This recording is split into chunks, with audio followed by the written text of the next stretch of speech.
Hello everyone, it's Suzanne Hart here, and today I want to talk to you about delayed gratification. And I've done some thinking because I kind of wondered what exactly is delayed gratification. And it is really doing an action today, however you won't reap the benefits till maybe months and years later.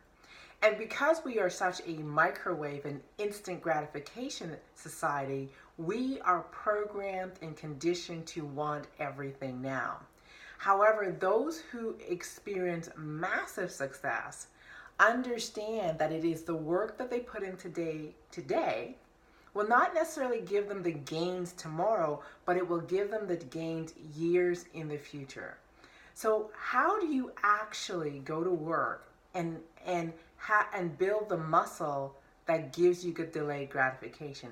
It is a huge question, and I think it's something that everyone struggles with, because that's why we see people do diets and quick fixes around their health, and they have instant results that they can't maintain. And if you look down the future, they're back where they started or even worse off. That is why you see people who are retiring in North America with less than $20,000 in their saving accounts, because the instant gratification of purchasing today is much more instantly rewarding than waiting 1 year, 2 years, and putting your money to work for you. So what is the process that allows you to delay this gratification? And in order to do that, I'm going to make two distinctions. I'm going to make the distinction between a target and a goal. And I've spoken about this before. So a target is the thing that you're aiming at down the road. This is the thing that you've actually delayed your gratification in. So it might be that you want to be able to retire financially free. It may be that you want that house and you're going to buy it in 2 to 3 years. Whatever it is, it's somewhere out in the future, and you're going to do actions today that you're not going to see the benefit, or you're not going to experience the benefit in the moment. So you set your target, you line up, and you build a plan, and you're aiming at this thing, knowing that the result is going to be delayed. The feeling of experiencing is going to be delayed 1 year, 2 year, maybe 3 years in the future. So the question is, what do you do today to keep you engaged in the process? Well, for me, this is the difference between targets and goals. So the target's the thing I'm aiming at in the future, 1 year, 2 year, 3 years down the road, sometimes 6 months down the road, but I'm aiming at it. And I know there's going to be a space between me getting it, and that is time. So the question then is, what do I do now? And for me, this is where goals come in, because goals are short term, and the time delay between achieving a goal is short and sweet. And for me, the gratification is for me to focus on my goals and aim at the target. I want to say that again. My gratification comes when I focus on my goals and aim at my target. So this is the interesting thing. Let's say I'm saving for retirement, right? The habit of putting the money away weekly, monthly, is where my gratification in the moment comes from.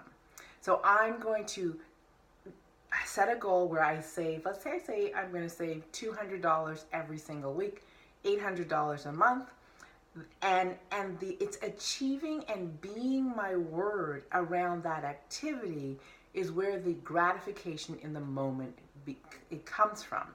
It's also building my muscle called savings, right? It might be that my goal down the road is to lose 30, 40 pounds. So I'm aiming at 30, 40 pounds. That's my target. But the gratification doesn't come from hitting the target. It actually comes from doing what I say I'm going to do in the moment. So getting up and working out for 30 minutes, drinking my 2 shakes, eating 2 healthy meals, drinking half my body in water, and achieving those each day gives me something to celebrate. I'm gratified by being my word. It's also building the muscle that allows me to sustain an activity and increase the likelihood of hitting my target. Now, most people actually don't have this muscle. So what they do is they aim at the target and they forget about the day-to-day actions and habits that are going to get them there.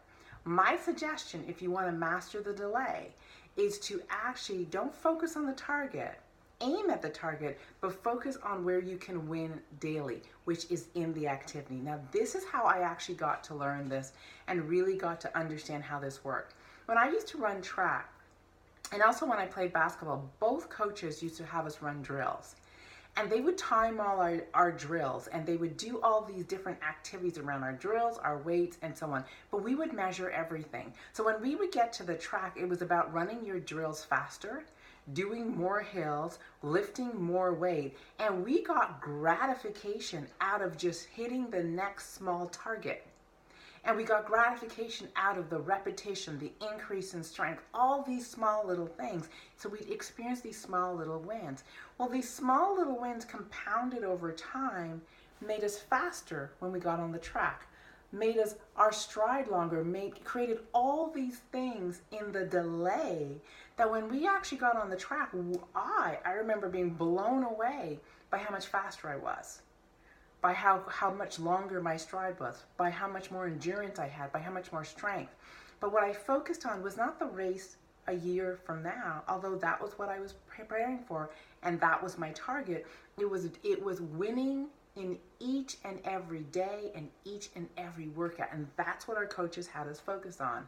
And so the focus in the moment, day in, day out, allowed us to fill the gap, the delay, with activities that had us be gratified in the future. I hope that serves. This is probably one of the most toughest videos I've done in terms of breaking it down, explaining it, and actually having it make sense. So I trust you're clear. I trust it serves. Please do give me some feedback. Let me know what your thoughts are. Add to the conversation. Help me out. Talk to you soon. Take care.